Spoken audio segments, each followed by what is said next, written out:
Hola, mi nombre es Hugo. Soy un amante de la música y su historia. Mi compañera es Elizabeth. Ella es una gran conocedora de la danza y de la cultura mexicana. Juntos hemos creado Vías Sonoras, espacio dedicado a la divulgación del legado sonoro y musical de México. Creemos que la música y la sonoridad son sumamente importantes para comprender diversos entornos sociales y culturales a través del tiempo. Acompáñanos a seguir conociendo más de la historia de la música y la sonoridad en México.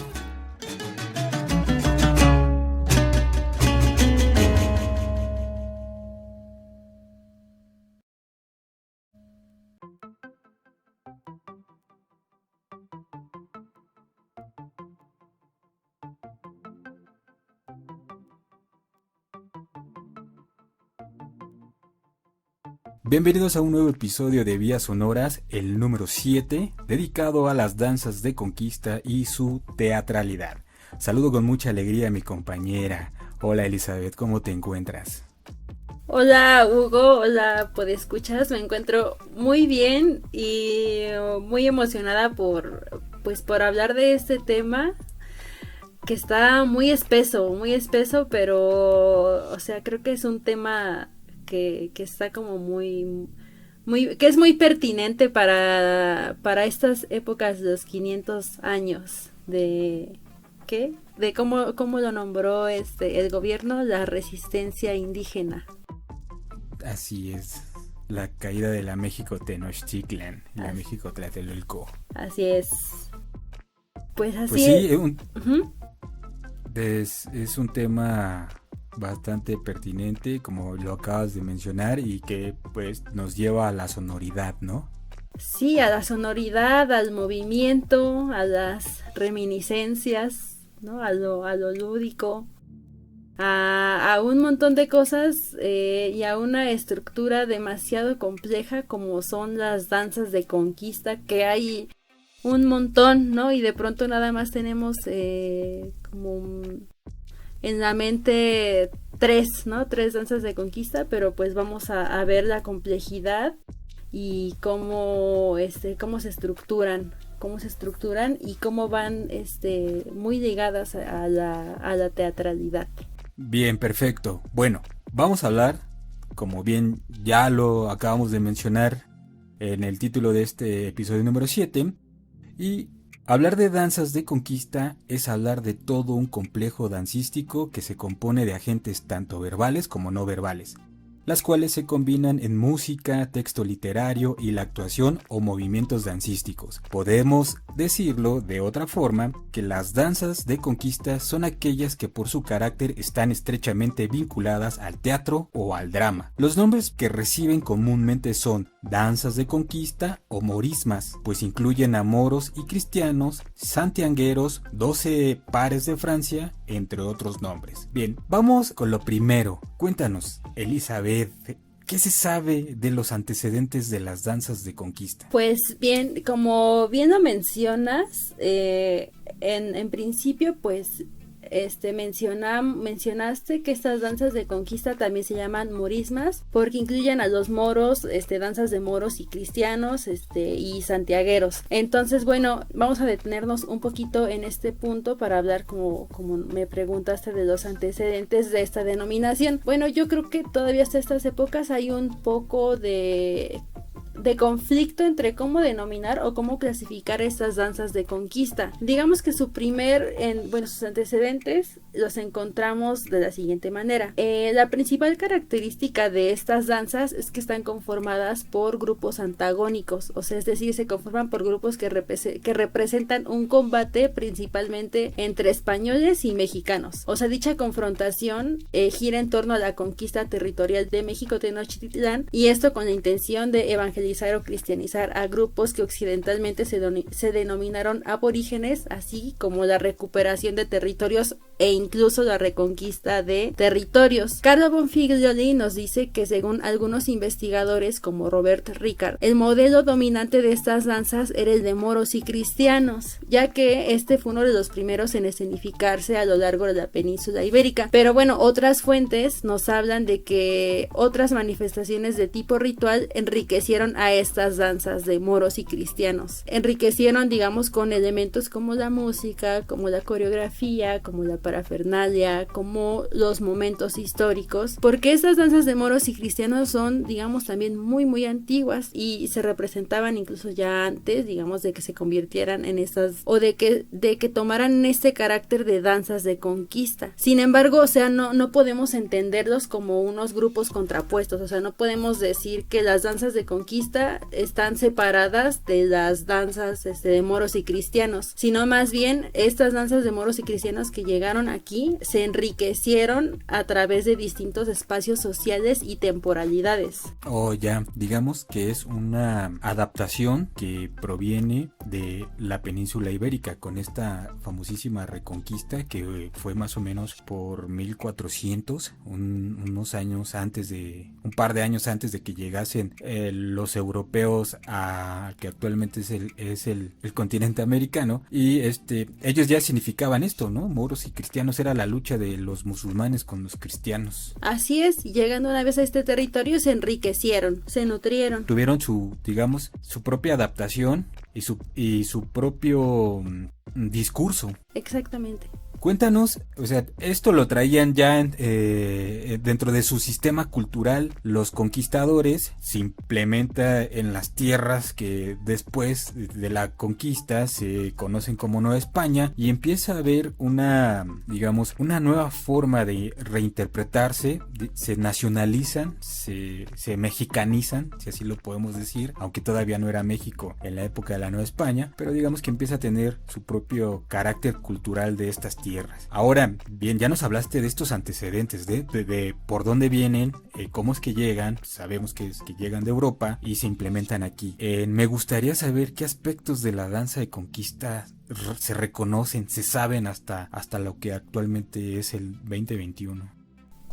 Pues bien, hablando a grandes rasgos, las características que tienen las danzas de conquista en primera, es que su tema principal es la conversión religiosa y la guerra. Sí o sí, ese es el tema, ¿no? Central. Durante su representación existe un discurso, una serie de discursos. También podemos ver que el vínculo está así estrechamente ligado a la religión católica. La música y el movimiento, o el hecho dancístico, como lo vamos a llamar más adelante, son elementos principales, y también vamos a desglosar un poco de la gestualidad que tienen, porque son muy particulares. También tienen la característica, ya habíamos hablado en el episodio anterior dedicado a danzando sonoridades, que como otras danzas, toda la comunidad participa, ya sea en la representación como en la organización. A veces igual participan mujeres, pero principalmente son ejecutadas por hombres. Existen sus excepciones, dependiendo de algunos personajes. Y también, como la mayoría de las danzas tradicionales, o como todas las danzas tradicionales, existe un complejo sistema de cargos. Igual Bonfiglioli nos propone para el estudio de estas danzas la segmentación del texto escrito. O sea, él toma el texto escrito, los diálogos y todo lo que existe como el eje del hecho dancístico. Pero nosotros, para efectos ahorita de esto que estamos hablando de danzando las sonoridades, para efectos de las danzas, vamos a ser un poco más enfáticos en considerar más bien el sistema de expresión, o este sistema como un sistema rítmico kinético, o sea, rítmico y kinético, que se refiere a los movimientos que tienen los danzantes, porque es de nuestro interés en este momento pues conocer la relación de los movimientos con el sonido, ya sea con la musicalidad, con los diálogos y también con los sonidos que produce el mismo danzante, ya sea con sus zapateados, ya sea con su propia voz, ya sea con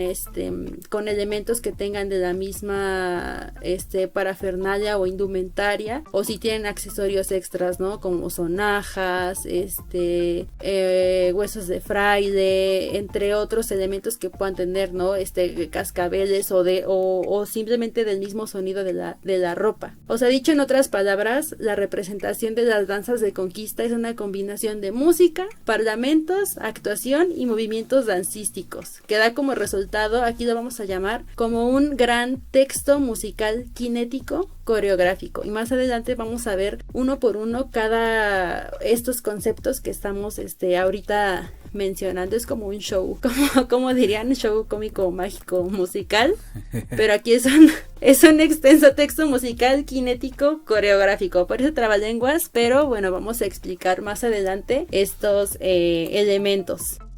bastante interesante lo que nos acabas de mencionar, porque tiene toda una complejidad por donde le veamos, tanto por los movimientos, tanto por la música, tanto por los argumentos, tanto por la representación, tanto por el lugar donde se hace esta representación. Entonces, y los participantes, ¿no? Le podemos añadir los cargos y la gente que se dedica o se encarga de ciertas actividades para que se pueda realizar esta danza de conquista. Me llama muchísimo la atención que tiene que ver con su tema principal, tiene que ver con la religión y la guerra. Algo que en la sociedad mesoamericana realmente era lo que sucedía en muchas de las fiestas. Dentro del calendario, al menos de la cosmovisión nahua, pues estamos viendo constantemente significaciones míticas que tienen que ver con la guerra y con lo religioso. Entonces parece ser que este tipo de danza de moros y cristianos encajó de alguna manera en el pensamiento que los antiguos nahuas tenían. Eso me parece muy, muy valioso. Quizás por eso llegó a ser muy o es una de las danzas más representativas a nivel nacional, y no solo a nivel nacional, sino que también en Guatemala, si no estoy mal, pues también se practica algún tipo de danza que tiene que ver con esto. Muy bien, cuéntame, ¿cómo se...? A ver, te platico. A ver, dime. ¿Dónde se significa la danza y aspectos de la indumentaria? O sea, sí, ¿hay algún lugar en específico? ¿Hay ciertas vestimentas? ¿Cambia, no cambia? ¿Depende de la región? Cuéntanos todo eso. Sí, mira, algo que no va a cambiar, o sea, como estamos hablando de danzas de conquista en general, no voy a poder como hablarte específicamente de elementos de indumentaria, lo vamos a ver a grandes rasgos, pero algo que sí no va a cambiar y que es muy particular en todas las danzas de conquista es que suelen representarse principalmente en el atrio de la iglesia o bien en la plaza principal del pueblo. Eso es así, de cajón. O sea, recordemos que anteriormente hablamos de que toda la comunidad participa tanto en la representación como en la organización. Entonces, pues bueno, siempre va a haber quien se encarga, por ejemplo, de los ensayos o de la comida que se da después de la representación de la danza, porque aparte estas danzas nos hablan de un promedio de que mínimo duran 13 horas, pero pueden ser más largas o pueden ser más cortas, pero generalmente siempre son más largas. Bueno, ahí se incluye, digamos, a toda la comunidad, entre los que organizan, entre los que ensayan, entre los que preparan, entre los que danzan, entre los que enseñan. O sea, ahí está inmersa toda la comunidad y pues por supuesto es un acontecimiento que se lleva a cabo o que merece llevarse a cabo en la plaza principal del pueblo. Bien, eso es en cuanto al lugar donde ellos participan, donde se realiza. Eso sí, no va a cambiar. En las danzas de conquista va a ser una constante, ya sea de Guanajuato, ya sea de cualquier tipo de danza de conquista, va a ser ahí, atrio de la iglesia o plaza principal del pueblo. Y bueno, como mencioné anteriormente, existen dos bandos contrapuestos, aquí sí, y esto influye en el uso del espacio, o sea, así como influye en el espacio como en la indumentaria. Digamos, ambos bandos ocupan diferentes espacios tanto de la plaza principal como del atrio, entonces podríamos hablar que se encuentran de extremo a extremo, ¿no? De un lado, podremos hablar en el caso de la danza de los apaches, están los apaches que representan a los mexicanos y del otro lado de la plaza o del atrio están los españoles. Y en cuanto a la indumentaria, pues también encontramos que estos bandos visten de forma distinta para definirse, no únicamente como grupos contrarios, sino también para definir personajes principales. Y regreso, por ejemplo, aquí a este ejemplo de la danza de apaches de Querétaro, de halcones de Querétaro, en la que los españoles pues tienen un traje azul de soldado con barbillas a los lados de color blanco, y en la espalda tienen una Virgen de Guadalupe bordada y portan una bandera y ya portan una tejana, ¿no? Botas. Y los apaches pues están vestidos pues con pieles de animales, con plumas, representando a los mexicanos. Entonces se encuentran de un lado, o por ejemplo en la danza de la pluma, ¿no? Los danzantes están con estos penachos muy muy grandes, ya sean dependiendo de la región, ¿no? Son diferentes dependiendo de la región de Oaxaca. Y Moctezuma, por ejemplo, se distingue, o sea, tiene otra indumentaria, y los españoles igual tienen otra indumentaria y principalmente son de soldados. Esto hablando como ejemplos. Entonces también se distinguen, digamos, como mencioné antes, los, digamos, como el bando principal, los soldados y los personajes centrales de las danzas. Oh, muy bien. Entonces, sí hay un lugar en específico para que esto se lleve a cabo, para que se escenifique. El atrio de la iglesia y o la plaza principal. Y también podemos o se pueden distinguir los españoles de de la gente originaria, de los pueblos originarios, sobre todo que se representan como estos pueblos mesoamericanos antiguos, ¿no? Y quizás, no lo sé, igual se representan a sí mismos como pueblos originarios. Eso es bien interesante porque pues, uno pensaría, ¿no? Que toman las calles, ¿no? Y van como si fuese algo así como un carnaval o no sé, un baile donde se puede escenificar en cualquier lugar. Aquí no, en las danzas de conquista tiene su propio espacio, su propio lugar para que se lleven a cabo. Eso es muy interesante porque nos va... Exacto. Uh-huh. Ajá, no, sí, termina de decirme, te interrumpí.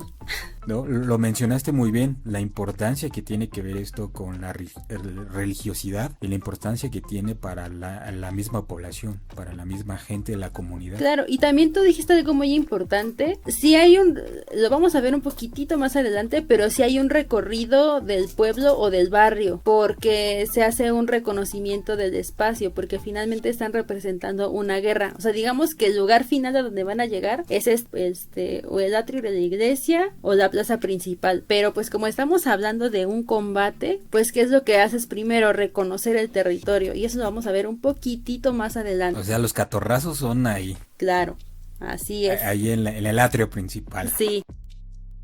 Bien, qué bueno que no lo mencionas, ¿no? Porque uno pensaría que pues llegan, ¿no? Y dicen 1, 2, 3, ya estando en el atrio 1, 2, 3 hay que empezarnos a agarrar a trancazos, ¿no? A trompazos, ¿no? No, a trompazos, las trompas. No, primero hacen su estrategia y luego ya vienen los trancazos. Ah, bien. Un tequila antes de que empiecen los trancazos, diría el buen Tinta. Pues también.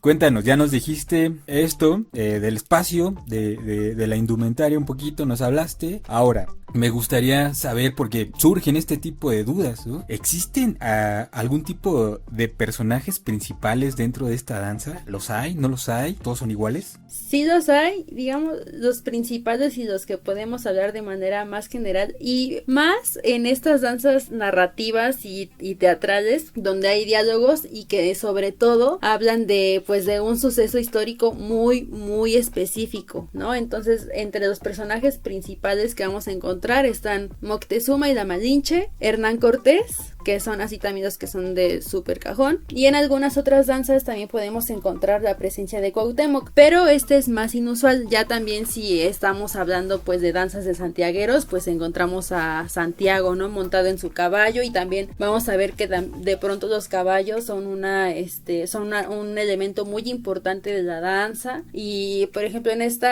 la danza de tastones, que realmente no es una danza, más bien les llaman jugadas de tastones, está esta imagen de Santiago y está como esta dinámica de domar a los tastones. Ya hemos publicado muchas máscaras que saqué en el Museo de Tonalá, Jalisco, y también tienen un significado así muy importante cada elemento de la máscara de los tastones. Entonces, si se pueden dar una vuelta ahí a nuestro Instagram o a Facebook, en Danzando Sonoridades, van a encontrar cómo son las máscaras, y les vamos a compartir pues también información de qué significa pues cada uno de los elementos. Entonces, como podemos ver, tienen una narrativa así muy específica dependiendo del tipo de danza o dependiendo de la región, y también los personajes, como lo mencioné hace un momentito. Sí, entonces las superestrellas son Hernán Cortés, Moctezuma y Malinche, y de repente ahí se llega a asomar Cuauhtémoc, ¿no? El último tlatoani. Así es. Que estuvo defendiendo a la México Tenochtitlan. Oye, bastante interesante. Y Hernán Cortés,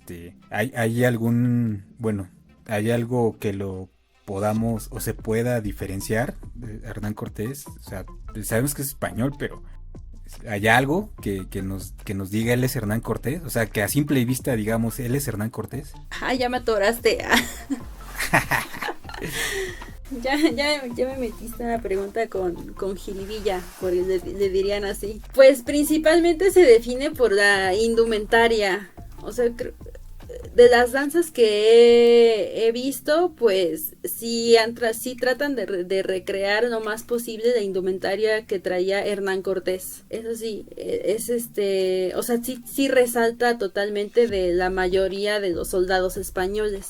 Entonces sí ponen sí han puesto una atención especial en recrear, o sea, de la manera más cercana, Hernán Cortés, ¿no? Incluso pues ya, o sea, ya si la danza no se hace pues dentro de la comunidad, ¿no? Digamos que se representa en estos festivales de danzas de las escuelas no profesionales de danza que tanto les he mencionado, pues de pronto pues ya tienes la posibilidad de buscar a uno que más o menos se parezca, ¿no?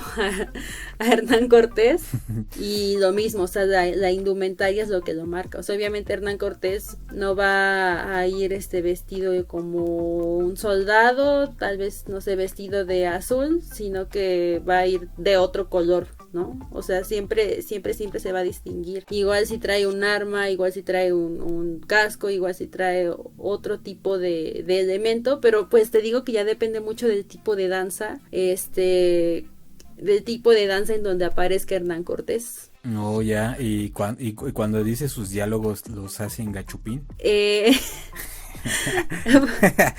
Con acento español. Pues a veces se intenta. Sí he llegado a escucharlo, pero no.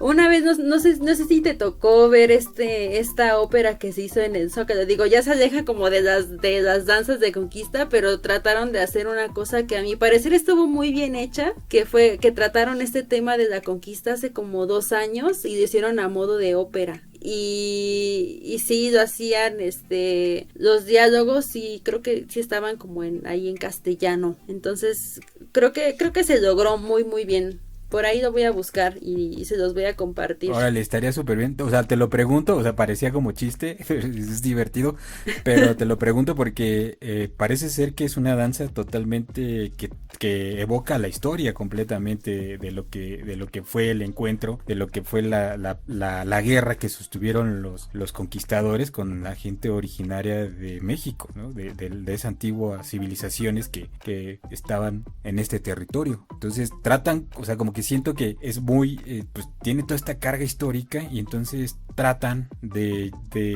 presentarlo lo mejor posible, y no solo lo mejor posible, sino que también se apegan lo más que se puede o lo más que ellos sepan de la historia de la conquista, ¿no? Así es, sí, lo hacen lo más fiel que se puede, y de hecho los diálogos luego son muy, muy extensos. Entonces sí retoman unos buenos pasajes de digamos, episodio de la historia de México, y sí, o sea, sí se hace de la manera más fiel posible, tanto en los diálogos y sobre todo, o sea, esta forma a mí siempre me parece fascinante, esta manera en cómo logra combinar este tipo de danzas, los diálogos, con este sistema musical y sobre todo de movimiento y gestual. O sea, es la verdad fascinante, y es muy particular tratar un hecho histórico de esta forma, así como tan fiel y tan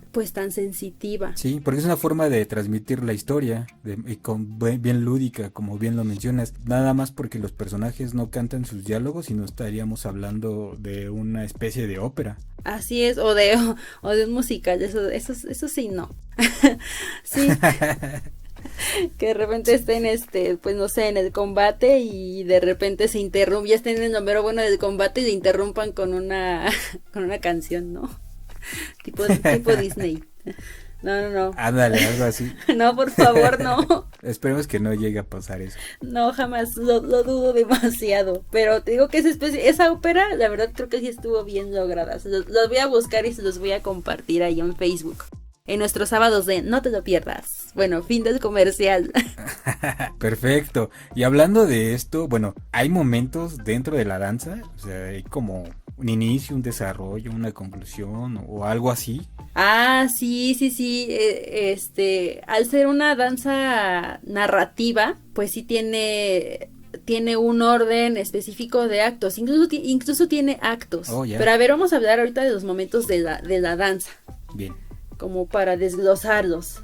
Entonces ya vimos que es un texto musical, kinético, coreográfico. O sea, una compleja estructura de coreografías, parlamentos, piezas musicales, movimientos corporales, que son el hilo conductor que narran una serie de sucesos que a grosso modo son llegada de los ejércitos, ocupaciones territoriales, desafíos, combates, resistencias y rendiciones, muertes heroicas y conversiones. Digamos que sí se los mencioné por orden de aparición. Entonces lo que les decía de ir y hacer como un scouting así del territorio, o sea, es totalmente cierto, porque es cuando llegan los bandos, ¿no? Y llegan a ver qué onda, cómo está el terreno, pues para ver por dónde atacar. Eso es bien interesante porque realmente van explorando, ¿no? A pesar de que es el lugar donde ellos viven, yo creo que se lo toman tan en serio que van, ¿no? Se han de ver los personajes tratando de ir haciendo esta onda que hacían los ejércitos, ir reconociendo el camino para después llegar al lugar donde iba a llevarse la confrontación entre estos dos ejércitos. Es bien interesante. Y pues todo lo que dices, o sea, todos estos momentos van durante... Nos habías dicho en un principio que se llegan a tardar hasta 13 horas. ¿En estas 13 horas hacen esto? Sí, porque es una serie de actos que van en un orden así determinado. Digo, puede durar más, puede durar menos, ¿no? Pero finalmente son muchísimos elementos y sobre todo por los diálogos, que luego llegan a ser muy extensos. Sí, oye, ¿crees que la juventud actual de aquellas poblaciones, de aquellos lugares donde se llevan a cabo este tipo de manifestaciones teatrales, dancísticas, musicales, los jóvenes se aburran? Yo lo dudo porque siguen siendo legados o esos practicantes siguen manteniendo, digamos, vivas estas danzas porque son herederos de las mismas. Entonces yo de acuerdo a la experiencia, de acuerdo a lo que he visto, pues siempre portan con mucho orgullo y con mucho respeto estas tradiciones que les han sido heredadas. Obviamente pues también hay de todo, ¿no? Dirían, hay de todo en la viña del Señor, así dicen, o no sé cómo va el dicho.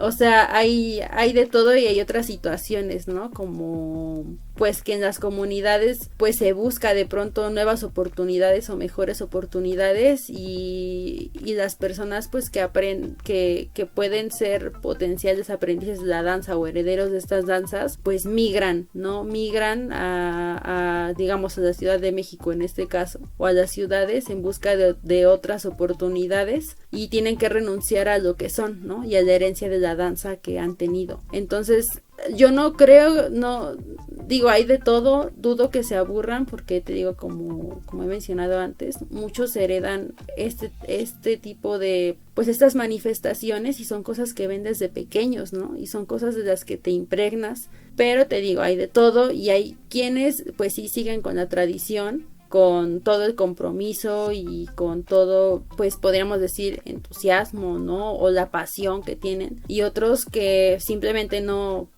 quieren y es como empiezan a morir las tradiciones y otros que puede que quieran seguir llevando a cabo la tradición pero salen de las comunidades hacia las ciudades en busca de otro tipo de oportunidades. Oh, ya, muy bien. Ya, desde pequeños están viendo, son espectadores, primero van aprendiendo todo lo que tiene que ver con con esta compleja manifestación que tiene que ver con el texto, con lo musical, con lo kinético, con lo coreográfico. Entonces esta estructura es muy muy compleja, tienen que ir aprendiéndola desde pequeños y cuando tienen la oportunidad de ellos ser los protagonistas lo hacen de una manera muy seria porque lo primero, supongo que les genera identidad, ¿no? Dentro de una comunidad, la música, la danza, sociabilizar de esa manera pues te genera identidad, se sienten parte de esta comunidad, se sienten parte de esta historia de México, y yo creo que, como bien lo dices, ¿no? Lo llevan a cabo de una manera totalmente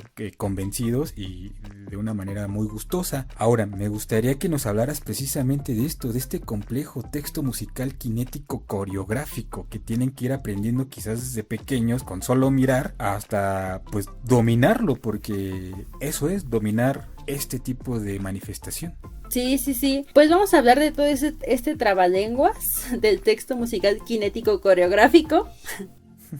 Que bueno, que nos lo propone la maestra Mayra Ramírez en su estudio etnocoreográfico de la danza de conquista, y pues ella nos habla de los niveles de estas representaciones, y bueno, les voy a hablar de una manera muy general de cada uno de ellos. En el primer nivel están los kinemas. Bueno, y se preguntarán, ¿qué son los kinemas? Entendemos por kinema a la unidad mínima de movimiento que tenemos, ¿no? O sea, como pequeños gestos, como inclinaciones de la cabeza, un ademán, ¿no? Con la mano, algún movimiento mínimo. Y para los estudios, digamos, de las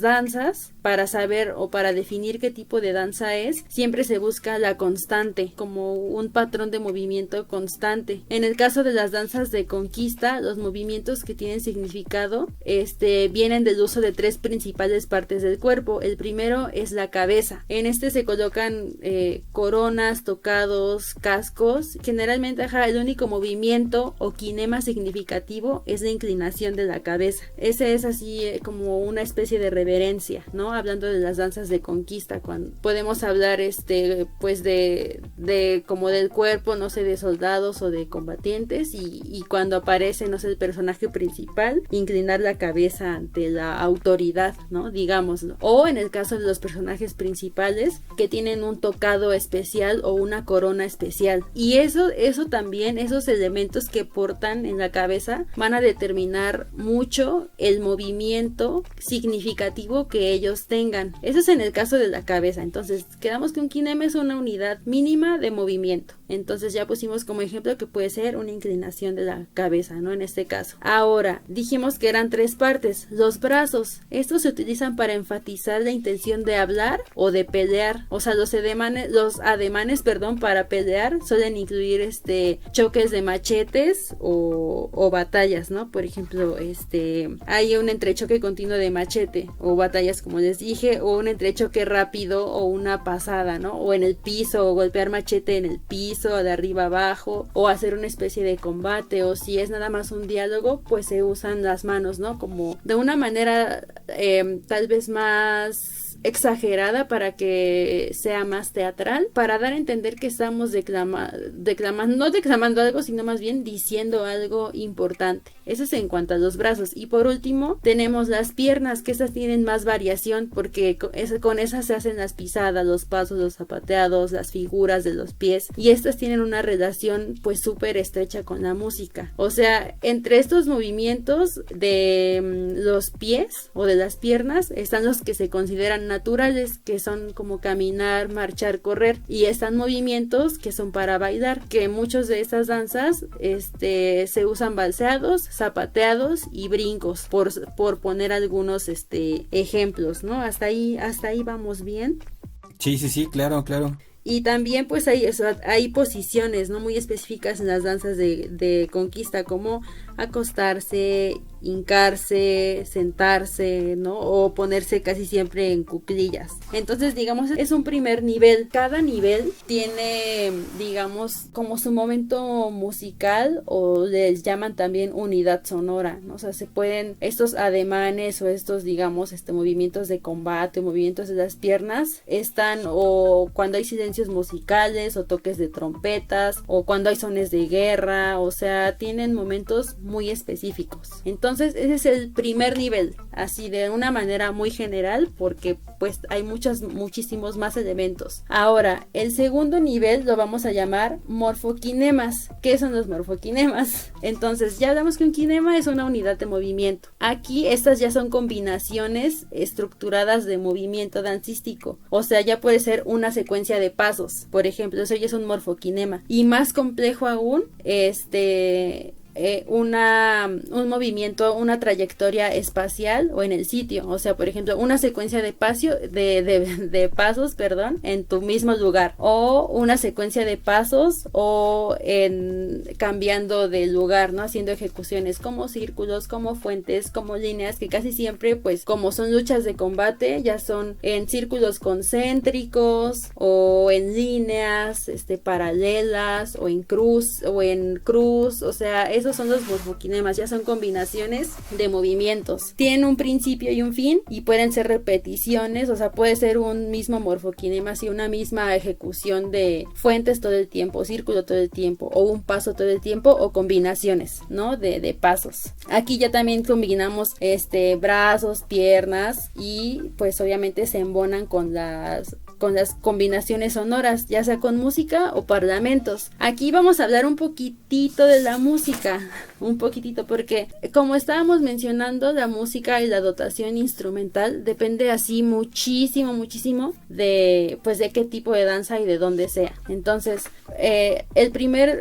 la primer forma es cuando la relación con la frase musical y la ejecución dancística es determinante, o sea, que las pisadas deben coincidir sí o sí con el cambio de frase musical o con el cambio de alguna evolución coreográfica, o sea, de fuente a línea o de fuente a círculo, por ejemplo. Y el segundo momento es cuando la relación de la música con la ejecución dancística no es determinante, o sea, los movimientos no están determinados por los cambios musicales. Aquí hay marchas, danzares de guerra, entre otros. Eso es el nivel número 2. El nivel número 3, así. ¿Me ibas a decir algo? No, es sorprendente porque tiene un montón de elementos. Pareciera que es algo sencillo de entender, pero en realidad es muy complejo este tipo de danzas de conquista. Sí, y agárrate porque aquí va el momento más complejo de todos. Perfecto, estoy agarradísimo ya de mi silla. Agarren pluma y todo, y repítalo cuantas veces puedas y regresen, porque aquí van más elementos. El tercer nivel y último es el tema kinémico, coreográfico, sonoro. O sea, aquí ya se combina absolutamente todo y lo voy a tratar de simplificar así lo más que pueda. En esta composición reconocemos que a cada unidad sonora, ya sea verbal o musical, le corresponden varios motivos y que ya están así súper determinados y que se sintetizan ya en la coreografía, movimientos y sonidos. A través de estas unidades podemos saber dónde inicia y dónde concluye un tema, es decir, son momentos que delimitan escenas. ¿Se acuerdan que hace un rato hablábamos de que tienen escenas? Pues porque son danzas narrativas. Entonces cada acto, estas tienen actos y se conforman por cuadros, que son los siguientes. Esto es una manera muy general. El primero es el arribo, que es la entrada y la exploración del campo de batalla por ambos bandos. Esto lo habíamos mencionado, ¿no? Que van y ven el territorio, ¿no? Por ejemplo, aquí tenemos un párrafo. Dice: los mexicanos realizan el recorrido por las calles del pueblo para llegar al atrio. Posteriormente remarcan su entrada al atrio de la iglesia con un recorrido perimetral al campo de batalla en contrasentido de las manecillas del reloj. Entonces, musicalmente, aquí hay piezas musicales que anuncian dos acciones diferentes. Aquí hay escenas... ya me perdí. Más bien, aquí existen toques de trompeta que dan énfasis a la declamación y tiene 4 temas musicales. Entonces, eso es general, el arribo, ¿no? Como el rondín. El número 2 es el bautizo. Bueno, el tema principal es el bautizo de la Malinche por parte del cura Olmedo en el territorio español, y eso es para enfatizar la conquista y la conversión. Aquí sí vienen las piezas musicales que anuncian 2 acciones diferentes. Aquí hay escenas de júbilo por parte de los españoles, pues por haber bautizado a 2 mexicanos, que los vamos a llamar así mexicanos para fines prácticos, y ya aparecen sones que se bailan. El siguiente, acto es la traición. Aquí observamos la traición por parte de la Malinche a su esposo el monarca, y Cortés intenta capturarla. Esto da pie a la aparición de danzares, sones de guerra y sones bailables, así les llaman. Tienen una dotación instrumental distinta dependiendo de qué danza sea. El siguiente son las capturas. El tema son los robos entre ejércitos, el estandarte de la Virgen María y la humillación al monarca. Están las muertes. Aquí el tema central son las muertes de 2 españoles, que son Juan de Escalante y Obando, y de 6 mexicanos: Cuaupopoca, noble guerrero, Silacatzin, monarca, Cuauhtémoc y Mandil. Esta también es la entrada a Tenochtitlán. Si me equivoqué en algún nombre, perdónenme, ya lo estaré rectificando. Bueno, aquí está la entrada a Tenochtitlán por parte de los españoles y la derrota de Cortés, ¿no? O sea, la noche, el árbol, más bien el episodio del árbol de la noche triste. Y al final, Alvarado declara a los viva y al mismo tiempo se interpreta un son de enramada en la entrada de la iglesia. Y bueno, musicalmente encontramos marchas fúnebres y la marcha final. Esos son todos los actos que conforman una danza de conquista. Caramba. De forma muy general. Y fue de forma muy general, tiene muchísimos elementos. Sí, está espeso. Sí. Y entonces, a nuestros podescuchas, cuando tengan la oportunidad de estar en algún lugar donde se efectúan este tipo de danzas, vayan poniendo atención y recuerden, obviamente, este podcast y verán, vayan como diciendo, sí, cierto, sí, y aquí pasa esto, ¿no? Y aquí pasa este otro. Entonces, nos acabas de decir prácticamente de qué va, de manera muy general, pero ya entendemos, ¿no? Todo este proceso y todo lo que tocan estos temas históricos que se llevan o que se tocan o que se llevan a esta danza de conquista. O sea, son demasiados, es una gran cantidad de información la que están vertiendo las personas o los personajes para el público en general, ¿no? O sea, para los que los ven, para los espectadores. Sí, así es. Imagínate como músico aprenderte los sones, o como danzante, o como alguien que tiene que decir diálogos, aprenderte todo esto y darle un sentido, y aparte darle una forma, y aparte aprenderte la coreografía. La verdad es que es un sistema es de los sistemas más complejos de las danzas. Por donde le veamos, ¿no? Otra vez, música, y eso que no se leyeron o no estamos leyendo algo de los diálogos, y eso que no estamos profundizando en la música, pero tiene demasiados elementos, es muy compleja, muy compleja este tipo de danza de escenificación, que decir escenificación se queda corto, ¿no? Con todos los elementos que tiene. Sí, así es. Y eso no es todo, Hugo. De verdad, eso no es todo. O sea, hay más. A ver, venga, cuéntanos. Existen dos ejes principales dentro de las narrativas. O sea, todo esto que ya les mencioné de los actos, ya nos dan más claridad a la hora de ver una danza de conquista, que ya nos da un sentido y decimos, ya pasa esto, por esto y así. Pero bueno, también tenemos que saber distinguir entre dos así principales narrativas que nos propone este Bonfiglioli también. Uno es la conversión indígena. Esta es de las más antiguas, y aquí todo está orientado hacia el noble, entre comillas, propósito de los españoles por esta conversión, y aquí se muestra la superioridad militar española y del dios verdadero sobre los falsos dioses de los mexicanos. Aquí tal vez yo podría poner como ejemplo la danza de apaches de Querétaro, porque al final no hay...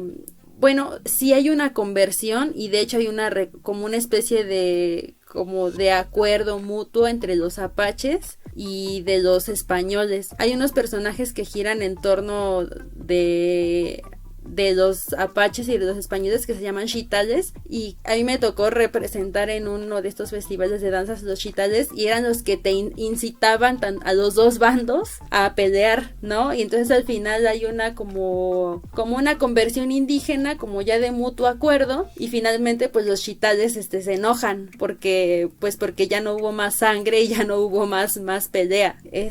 Ahí podríamos tal vez meterlo, pero pues digamos, ya en algún momento tendremos oportunidad de hablar con más profundidad de esta danza, y veremos si pertenece al grupo 1, que es o al grupo 2, que son las proindigenistas. En el eje de resistencia es más bien el eje es la resistencia heroica del pueblo mexicano frente a los españoles. Aquí se minimiza el conflicto religioso y en su lugar se magnifica el enfrentamiento militar. O sea, un ejemplo es el conjunto oaxaqueño de danzas de la pluma, que es un tipo de danzas de conquista cuya característica principal es el progresivo debilitamiento del bando español. Entonces aquí, por ejemplo, ponen Bonfiglioli la danza de pluma de Sachila, donde el bando español no nada más lo debilitan, sino que desaparece, y con la desaparición del bando español desaparecen los parlamentos. Entonces, pues ya viene como la disipación del conflicto y viene una victoria así súper legítima del bando ganador, que es el de los mexicanos, y se ve en la indumentaria ostentosa con estos grandes tocados de plumas, ¿no? Que son gigantescos. Eso es en cuanto a los dos ejes. Y bueno, podemos hablar así de un montón de danzas, y les voy a dar así pues ya breves así ejemplos ya para finalizar con estas danzas de conquista, para que vean pues toda la variedad que tenemos, ¿no? Algunos ejemplos son los que están vinculados a personajes y acontecimientos de la historia de México, como ya lo vimos, danza de la pluma o danza de chichimecas contra franceses. Esta última trata de temas de indígenas y conquistadores y representan un estereotipo de fiereza y valor, y a los españoles o franceses los presentan como misioneros. Están los de temas mediterráneos, como danzas de David y Goliat, que tratan temáticas de confrontación de fuerzas del bien y del mal. Están las danzas de los Santiagos, que es una de las variantes, como dijimos, de moros y cristianos, y es de las más difundidas en México.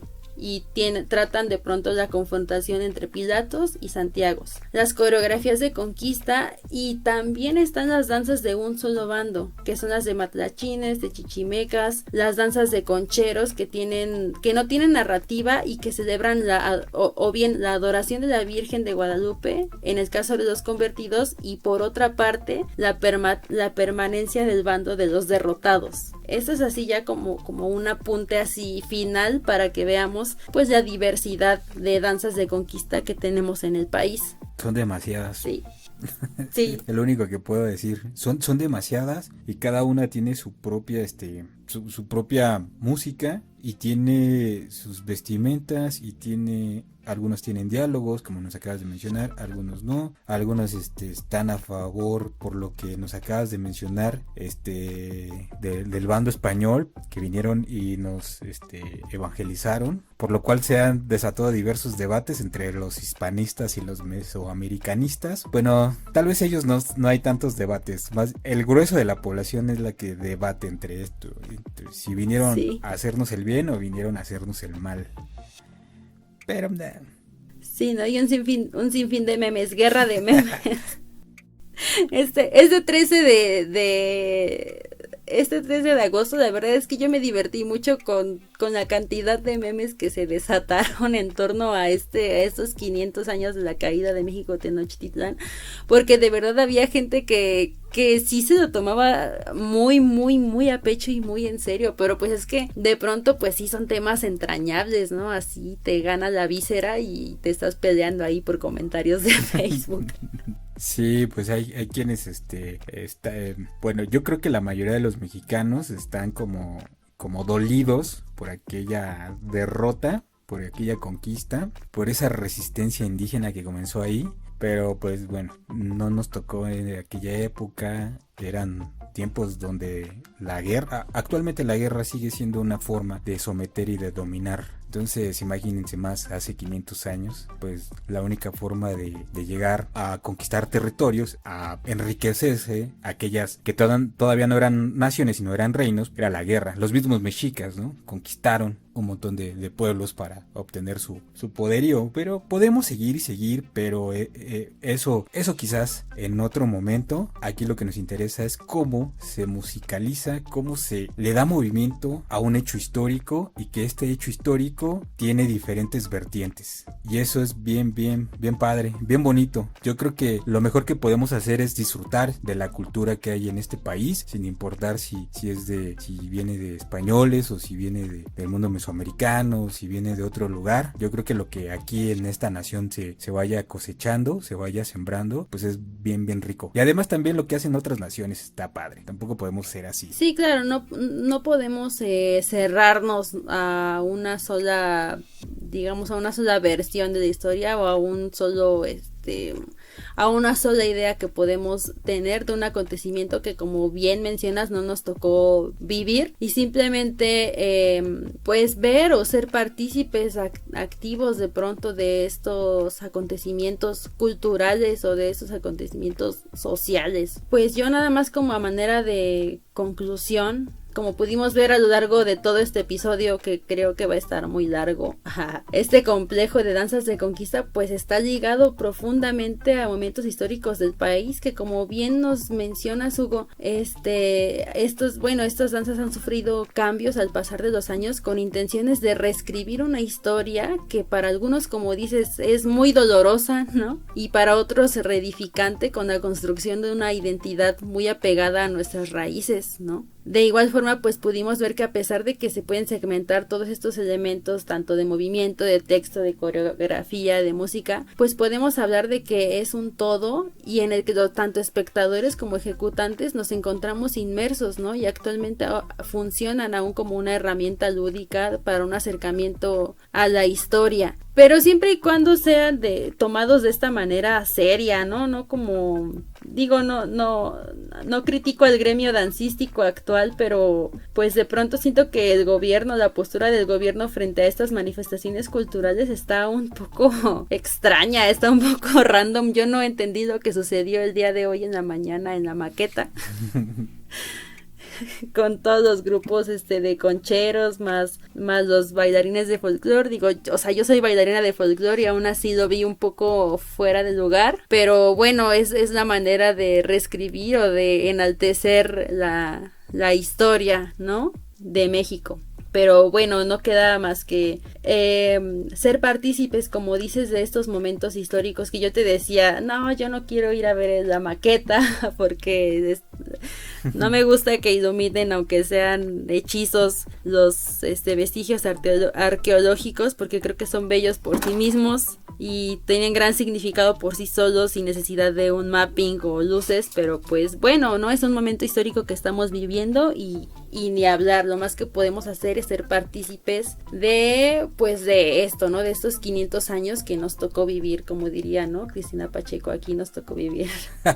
Bueno, finalmente para este episodio me basé en textos de Carlo Bonfiglioli y Jesús Jáuregui, Las danzas de conquista, y de Mayra Ramírez en su estudio etnográfico de la danza de conquista. Revísenlos, de verdad, ahí hay muchísima información y se van a sorprender así de todo esto que les estamos hablando. Hugo, ¿cómo ves? Bastante interesante. Yo creo que era un tema que teníamos que sacar, como casi todas las páginas de Facebook y podcast de historia. Todos nos abalanzamos a los 500 años, pero cada uno con perspectivas, cada uno con distintas formas de presentar la historia. Nosotros nos encanta y nos fascina presentar la historia acompañada de la musicalidad, de la música, de los elementos sonoros que son muy importantes y que nos hablan precisamente de hechos históricos, nos hablan de momentos, nos habla de movimientos, nos habla de muchísimas cosas. Entonces, pues un tema muy bonito. Lástima que no pudimos profundizar más porque el tiempo es corto y para no aburrirlos pues tenemos que sintetizar. Quizás más adelante hagamos otro episodio donde podamos centrarnos en una danza de conquista y desmenuzarla, y eso estaría padre. Sí, y claro, siempre a la moda en vías sonoras. Siempre viva la resistencia los temas indígena del momento. Sí, viva la maqueta del Zócalo. El Teocalli.